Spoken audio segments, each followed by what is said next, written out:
How you doing, folks? It's another wonderful day. I was actually, true story, I was listening to some of our podcast recordings, and you may think that sounds a little vain. What it is that when I'm so in the moment of the recording of our guests, I just love the conversation. I'm enthralled with the conversation, and I'm thinking about what are the questions I want to ask. As you know, we try to wrap this up within a half an hour to respect your schedule. And there are times when I sit back and I say, I didn't really have a chance to fully embrace the lessons that were learned. So I'll go back and I'll play the sessions. And what's really cool about that is when I do that, I actually get so much more out of the exact same episode that I was part of in the actual live recording. And I actually have a chance to hear it a second time. And I make that distinction because hearing it a second time, I'm hearing it as you do, as a listener, not as someone who's, part of the two-way conversation. So you hear it differently. And then the second part here is what's amazing is I really embrace the lessons because I hear them. And I think part of it is the repetition, right? Because I've already heard it once before, and now I'm hearing it with a capital H. And I'm going, yeah, that's brilliant. That's gold. And what's so cool about that is the wisdom that we share on this show. I had a unique opportunity recently because as we record this, it's the start of the new year. And I've done some of my best of shows. And I had a chance to go back and listen to some of the shows, as I mentioned to you, and other shows where I didn't have time to listen because I was trying to evaluate a year's worth of shows to do a best of. So I would we transcribe every single one of these shows. So there's multiple places you can listen to the show. Obviously, insidesales.com is the homepage of the show. But if you were to go to VanillaSoft.com under resources podcasts, at that location, we actually have every single show transcribed. And so I would skim the transcriptions, looking for the highlights. And we have call outs for tweets and everything else that are really, really cool that you can share. And every single show, I had the exact same experience over and over again, which was A, I learned so much, and then B, I wanted to ask more questions. I wanted to follow up. I wanted to drill down even further. It's like a half hour is not enough time. And I had this conversation with a couple of different people recently about the power of questions. I was talking to my son. Now, my son, he's 25 years old. You've heard me talk about him before. He's a broadcast journalist, and he anchors a morning show out west. And we're talking. He was asking me questions about, when I get to know the guests or when I deal with my boss. How can I ask questions that don't look stupid? And I'm like, man, listen, questions properly framed are brilliant. Every boss wants to hear questions. Every subject matter expert you interview wants to ask questions. And if you frame them well, as opposed to obnoxiously or like a moron or too sarcastic, then they will react to that. They'll viscerally react to that, and they will willingly share that information. So that was on the boss side. The other part I was sharing with was some of my employees recently. They're probably the same age bracket. 25, 27, 28 years old. And I was saying, when you're in a meeting and you don't know, do not feel intimidated by the individuals who are in that room. You have a question, ask the question. You're going to sit here and think, well, this is a dumb question, or they're going to react negatively to this question. I'm like, no, dude. In fact, it's the complete opposite. You have the courage, you have the curiosity, you have the desire to learn. What we forget is what's obvious to us is not necessarily obvious to you. We sometimes think that you should just know the answer because we know the answer. The fact of the matter is you cannot learn, you cannot do your job, you cannot solve today's problems that you need to be solved unless you ask those questions. Questions are the simplest tool that you as a sales professional have available to you, and sometimes we get in our own heads. So what have we said here? We've said you've got to have the courage to ask the questions. You have to intentionally ask the questions, and you have to frame the questions in such a way so as that they're heard and they're received and they're respected and they respond. The power of questions is the one tool that you've got that you've been doing since you were a toddler. that you can apply with no additional training to make yourself a rock star salesperson. Take yourself from level A to level B. And many people overlook that they've got this skill, they've got this secret weapon that they're perhaps just not leveraging enough. So, who do we go to? Who do I ask questions of when it comes to asking questions? And you're going to love this one. We're bringing on Deb Calvert. Now, Deb, if you listen to our webinars at all, or watch our webinars at VanillaSoft, is a past guest. The response to her in that webinar was overwhelming. So I know her content, I know her personally, and I've had a chance to previously interview her before on the webinar. So I'm like, bam, top of mind, let's get her back. And she's here today. So Deb, welcome to the show. Darryl, thank you. It is always a pleasure to be here with you. Oh, you're so sweet. I love that you appreciate questions. Yes, questions are all that. Yeah. The only person who mocks me when I ask questions, well, it's two people. My wife mocks me. She just rolls her eyes at me. And my kids mock me because they just, my questions are usually dad questions. So, like, what is Instagram? I don't get it. And then they roll their eyes, as an example. So other than that, everybody else loves questions. Now, you, though, you're the rock star when it comes to this. Now, in full disclosure, folks, I actually talked to Deb about this in advance because I wanted to get her thoughts on it. And she and I, well, mostly she, I just took notes. She came up with 5 things that we want to share with you today. So, Deb, if it's okay with you, why don't we just get right into that? Does that work for you? Absolutely. Yes. Oh, okay. So, one of the things you talked to me about you, Deb used this expression. I actually wrote it down because it was brilliant. She says, quality questions are like magic, just magic, the way they can engage. Talk to me about that. That's the human dynamic. I alluded to that a little bit, but I think so many people don't understand the sheer power of the magic of the question. Yeah, at a time when our buyers are expecting us to do so much for them, they want an experience that has to be relevant, it has to be meaningful, it has to be personalized. They want value creation that is unique to them in a moment, in an instant. And we don't have unlimited budgets. We don't have the ability to read their minds. So there's only one thing that I know of that can create value instantly and create a bonding experience and even build trust. And that is if you ask good questions. Now, that's a qualifier. It has to be a good question. The old standbys like, hey, what's new? Or how's the weather there? There's no magic in those. Those are hackneyed, they're trite, they're junk. But by contrast, a thought-provoking question can unleash all kinds of power in a relationship. So just for context, can you give me an example? Totally putting you on the spot here. I apologize about this. Well, I a little apologize. A little bit. I'm watching you squirm. Can you give me an example of a good question versus a not good question that you've seen in your experience? You bet. And I'm going to cheat a little bit because I've taught a class at UC Berkeley and I've worked with many, many companies. And so, although I do have 25 years worth of research on questions, I'm just going to give you the ones that I know work with SDRs and BDRs who have contributed back to me the questions that they thought were magic. So, okay, here's a good example. Let's say you have content. Your company puts content out, webinars or whatever it might be, and then they give you a lead list and you call on the companies that listen to your webinar. What you might be saying right now that's a not so good question is you call somebody and you say, hey, so I saw you listen to our webinar. Do you have any questions for me? I hate that. That's a weak question. Oh, that's a bad question. Yeah, it is. What you really want to know is the value they found in the webinar. What you're really trying to do is ignite some additional interest and get them to take some next steps with you. So why not craft a question that gets to that, gets right to the heart of the matter?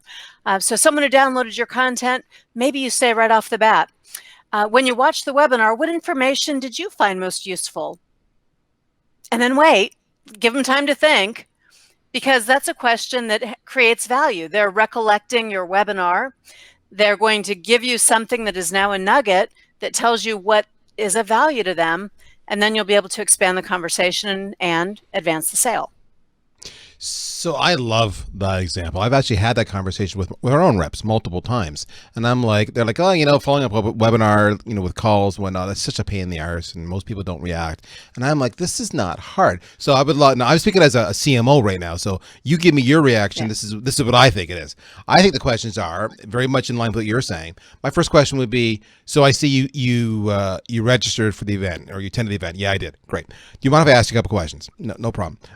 One. This is me softening it up. Correct me if I'm wrong. I would say, just from a pure production point of view, did it meet your needs? Did it engage you? Did it educate you? Did you feel it was a good investment of your time? Yes or no? Because then I'm actually trying to seek their, like, oh, they want my opinion here. I want them to get involved. Yes or no, and why? Great. Next. Okay, I'm curious. What prompted you to register for this event? That question, I think, is the golden question, because they're going to say, oh, well, we have a problem here, or I stumbled with that. So now I've identified a pain. And then I would do I might do the next one, which is, great. What was one or two takeaways that you took away from that you're going to apply right now? Or that's one option. The other option is I can go into, oh, those are the problems you had. Okay. If I could help you with those problems, would that be something you might want to discuss further? That, to me, it's not, in the end, it's not about the webinar. It's about, why did you sign up, and do you want some help with that? That's how I tell my reps to approach it. Am I right? Am I wrong? No, you're absolutely on the right track. And this is what others have found is really working for them, whether it's a webinar or it's some other piece of content, or even just a simple website visit if you're tracking your website visitors, right? What brought you to our site in the first place? Right. Because that's what we're trying to do. Find out the need and then get some place to go from there with the conversation. All right. So quality questions, you say, are brilliant. Is there any kind of formula or any kind of context that I can follow so that I know I'm asking a quality question versus a dumb question? Well, quality questions, they do have a few criteria. One is that they're well constructed. If they're close-ended, like the one that you mentioned a moment ago, which has a yes/no answer, they're close-ended on purpose. You're just looking for that initial reaction. Did it meet your need? Yes or no? Follow-up question, why? That's open-ended. It's going to be higher value because it gives somebody an opportunity to think. It gives them a way to be engaged, because what buyers really, really want, they want a two-way dialogue. They've told us this in research. They don't want to just be given a set of survey questions, like so many qualifying questions, for example, might be, but it's got to be open-ended if you're going to truly engage them. Another thing that might make it a quality question is that if it goes beyond the obvious. So there are three types of questions that are really obvious in sales. Every buyer knows them, they expect them.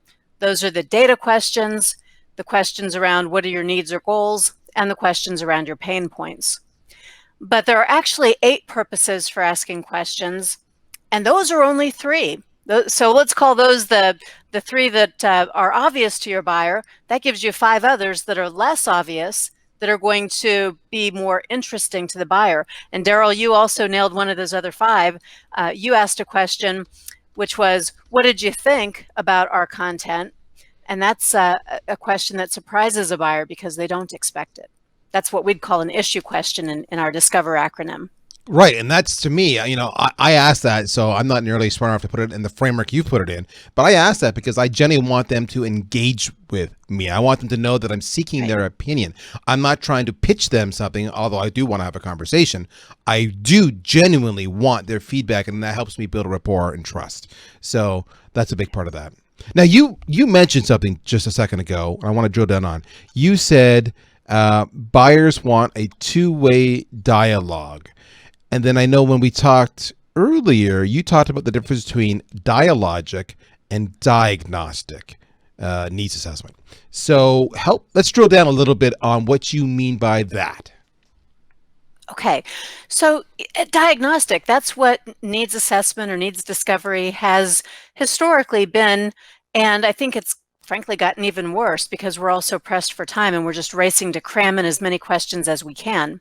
So we're just looking to ask few questions, enough questions to see if we can diagnose the problem and then give a solution.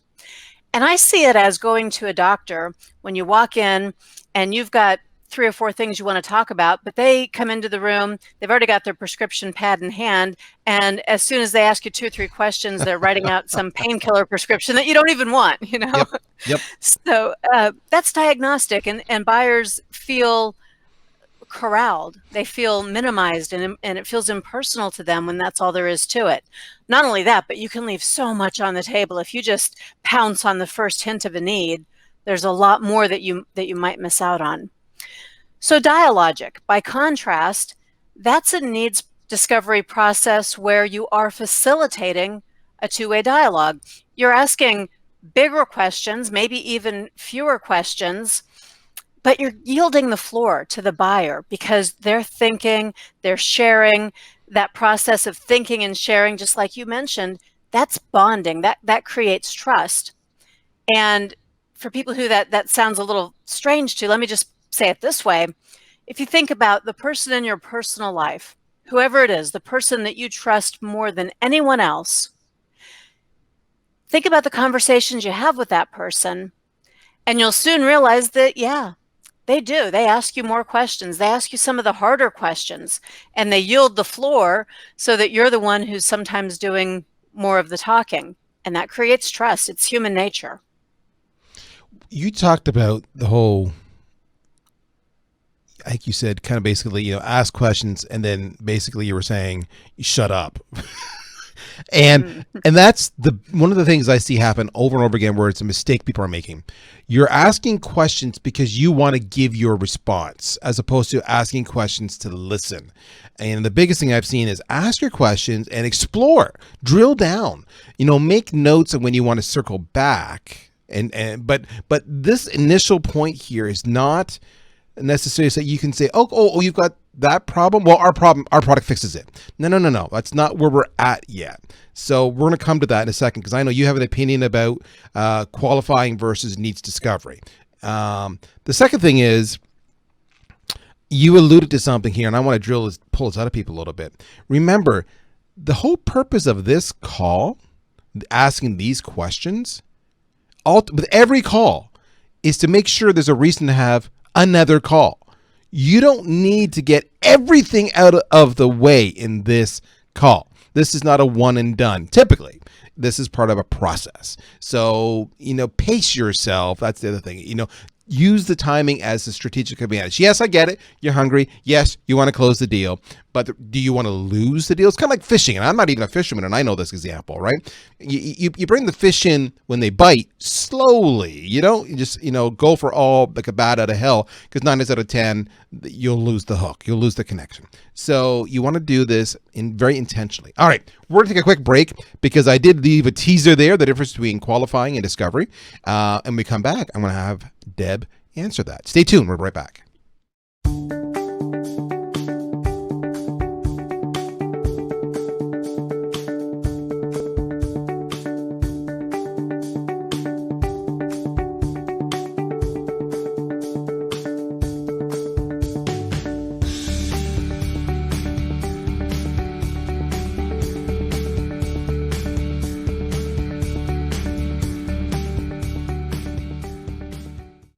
All right, so Deb, we are back. We teased our audience when we left about the difference between qualifying and needs discovery.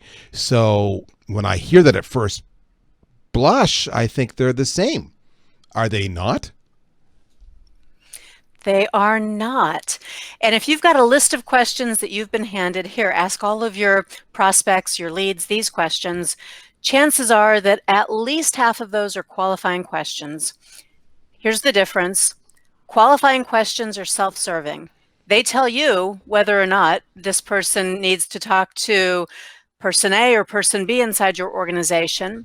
They tell you whether or not you've got the decision maker. They tell you what the budget might be. These are questions that help you figure out whether you can and will want to do business in the future with this individual. That's completely different from the needs of the buyer. Needs discovery is about discovering what their needs are. Qualifying questions are making sure your needs get met. And it's really important to understand the difference. Otherwise, you'll have an imbalance and you'll disenfranchise the buyer. That is, Here's the thing. I'm pausing because let me share. When you, the sales rep, are calling me and you ask the questions, I know there's a set number of questions that you need to ask to qualify me. I'm not stupid. I know that. I've been down this. I'm the guy with the money, and everybody else who has money and you're targeting get the same calls I get. So it's not like this is just unique to Darryl. Every buyer is in the same boat. We're not stupid. We get it. And most of us are willing to indulge you a little bit to do that. But when you only ask those transactional questions so you can see if I'm a fit for your pipeline, your opportunity or not, then it feels like a transaction. And already I feel like I'm just a deal to you. And I'm looking for a partnership, not a transaction. If you want to try, I can buy a product like yours from another vendor. I'm pretty confident 9 times out of 10 I can. So assuming your product is good and solves my problem, the way you'll win this deal is by actually having a relationship with me. So the questions, to your point, Deb, about actually asking qualifying questions, not just discovery questions, both, and understand the difference is huge. That's what was part of the relationship. That's for me, at least. It is. And there are just different ways that you can handle that. You just have to have a little finesse. Instead of drilling down this list of 10 questions, rapid fire, boom, boom, boom, how about we incorporate some natural follow-ups? We stay in the moment. We listen to the emotional tone that comes with the response. And we make it more conversational, more dialogic, instead of feeling like it's some kind of a census taking. That's brilliant. That is so, so huge. All right. Now, one of the things we haven't talked about yet is how if we do our questions right, they're well crafted, they're thought provoking, that actually will get email and voicemail replies. So talk to me about that, because right now, for the most part, we've been talking about having a live conversation one-on-one, but email and voicemail reply, we haven't talked about email or voicemail. So drill down a bit on that for me. Well, questions captivate people. They capture people's attention and they make people think no matter when they come across the question. Questions have a way of rattling around in your mind until you come up with the answer. And whoever you associate with that question, the book you read where the question was posed, the commercial that made you think, or the person who sent you the email, right? Whoever's associated with that question is more likely to get your ongoing interest, right? They might want some more of that. So it's not that somebody's going to read your fabulous question in an email and feel compelled immediately to reply to it, but the chances that they will reply at some point are substantially higher if you ask a really good question. So why not? Why not put a great question in the subject line or in the first paragraph of your email? What do you have to lose? And doing some A/B testing to see if that doesn't work out. So now is on that side, do you frame the question differently in email versus what you would during a live conversation or in voicemail, or is it the exact same formula? I use very similar questions, but I've been doing this a long time, so I know how to be really concise and to the point with my questions. If you're going to put a question into an email, of course you want it to be hard-hitting, you want it to be short, and you want it to be relevant. So I can't give you a question that's going to work for every single buyer in every situation. I'd be wealthy and retired by then if I could. But if you were doing some research and had the intention to personalize what you put out there, you'll soon get good at putting questions out that do capture the attention of any buyer. Okay. So now, I began the whole podcast talking about how I was doing a best of recently, and that compilation, and that talked about, that led me to believe to hear I actually pulled out 5 of podcasts that jumped off at me, and that was, for those who listen to us regularly, that was the most recent podcast. So that's kind of cool.